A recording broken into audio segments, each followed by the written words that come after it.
Buenas, aquí viene la pregunta 2 del control room, el cual voy a compartir pantalla ahora y es el videito explicativo. Ya, en la primera pregunta de esto nos dan algunos parámetros como el tamaño de la zona de agotamiento de esta juntura NP, cuya base es el germanio, y nos dan las constantes de difusión, tanto de los electrones como de los huecos. Y nos piden ver si es que podemos calcular la concentración de aceptores, que sería Na, ¿ok? Lo que también luego se va a poder estimar y a temperatura de laboratorio también se va a poder entender como la concentración de huecos en un, en un material tipo P, ¿ok? Que sería como acá. Esto se podría estimarse como Na, y lo mismo acá, esto se podría estimar como la concentración de los dadores, o N sub N, que serían los electrones en un material tipo N.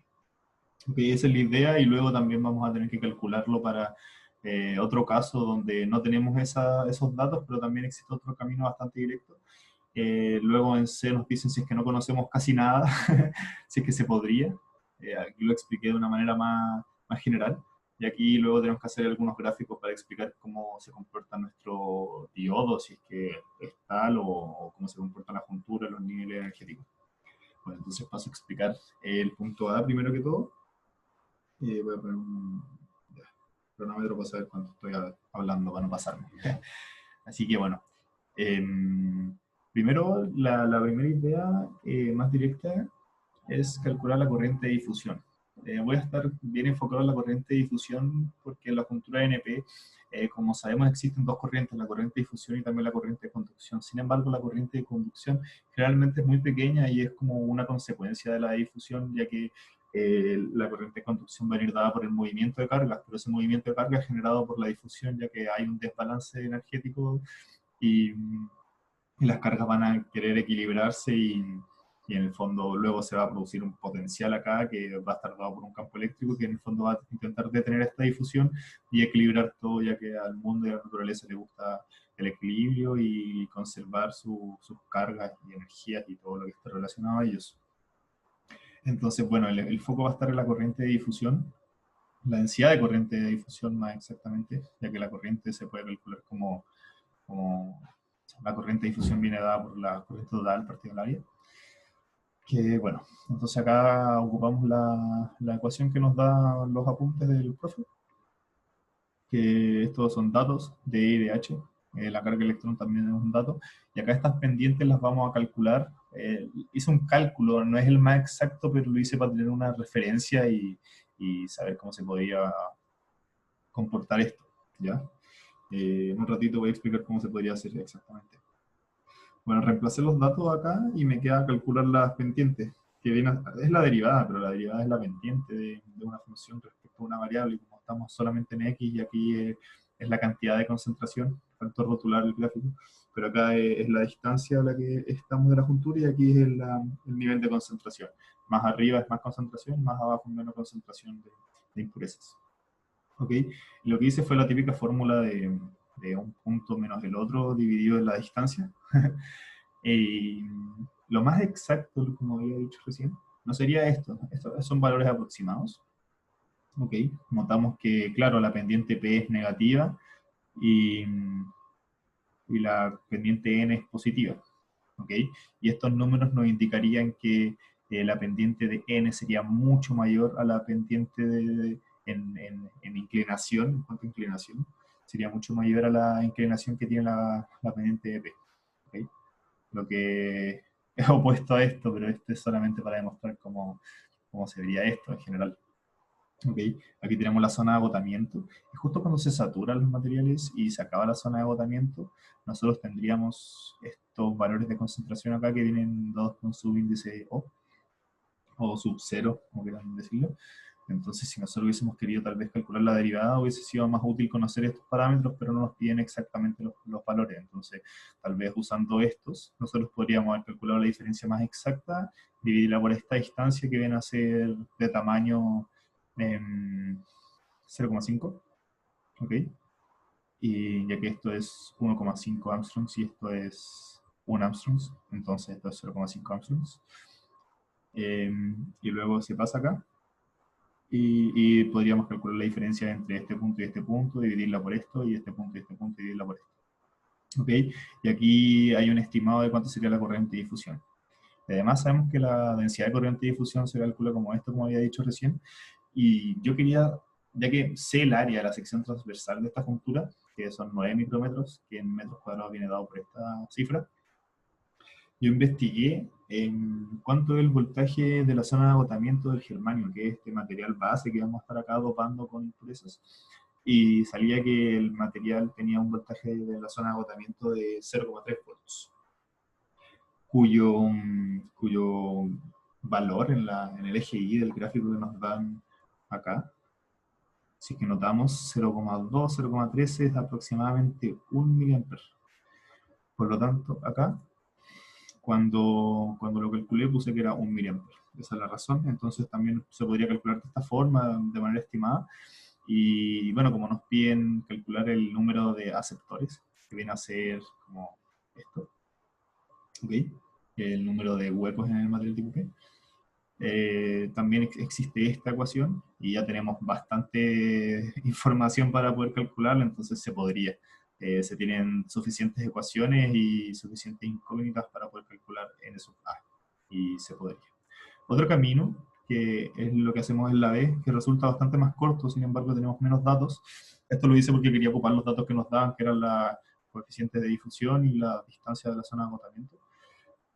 Con menos datos es bastante directo, ya que ocupando la ley de acción de masa podemos calcular la concentración de electrones en el material, perdón, la concentración de huecos en el material tipo N.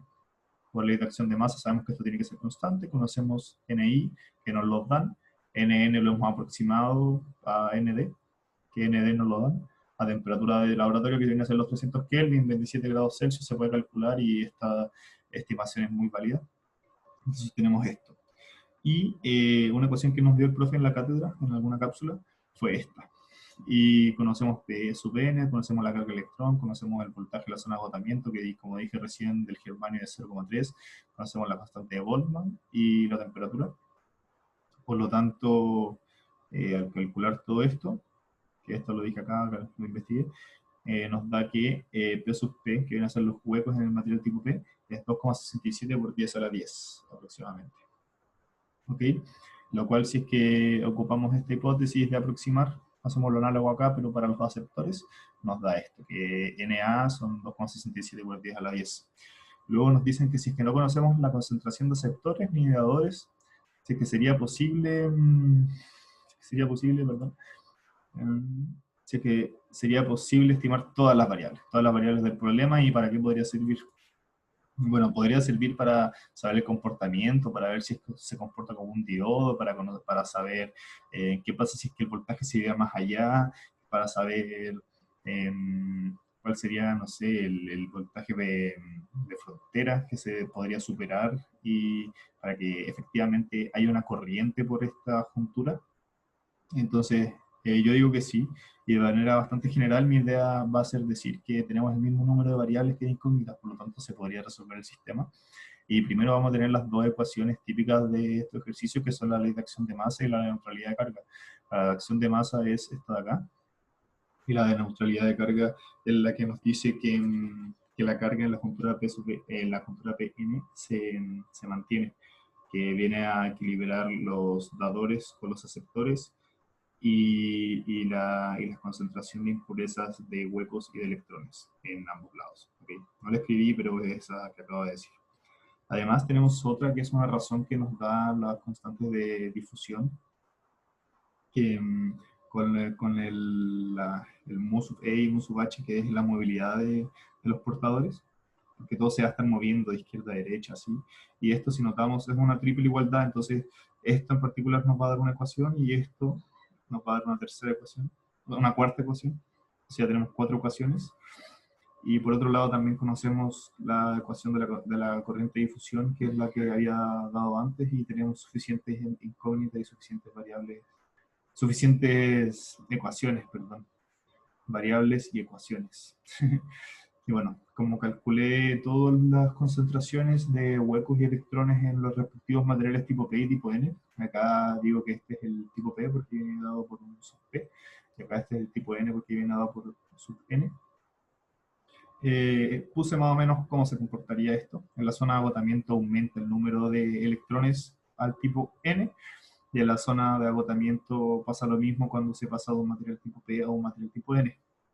Luego, esto es un comportamiento muy extraño que yo no había visto antes. Generalmente se cruzaban estas curvas en un punto, pero bueno, se podría demostrar que la concentración intrínseca del material debería ser igual del producto de NP y PP, debería ser lo mismo de NN y PN.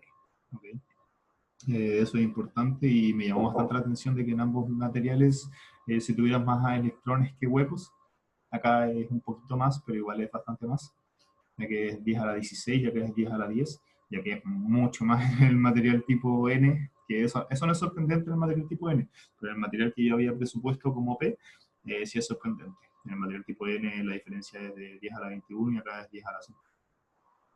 Bueno, y finalmente, si es que yo esta juntura la quisiera graficar en un diagrama de energías, vemos que la energía de Fermi es efectivamente la ponderación de toda esta estructura con esta estructura, estaría al medio de ambas, ya que, bueno, para este material tipo N, que es donde hay más electrones, los rojos son los electrones y los verdes son los huecos. Aquí se ha graficado que en ambos materiales hay más electrones que huecos.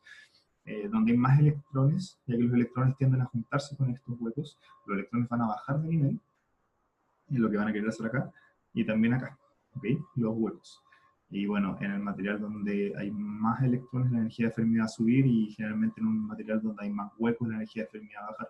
Sin embargo, acá como en ambos materiales hay más electrones, la carga neta, la energía neta, sería negativa la carga y la energía de Fermi sería bastante alta, que más que una juntura NP clásica. Acá tenemos la energía de Dirac, que viene a ser la distancia acá, o la diferencia energética entre eh, este nivel energético de la juntura tipo N y la juntura tipo P.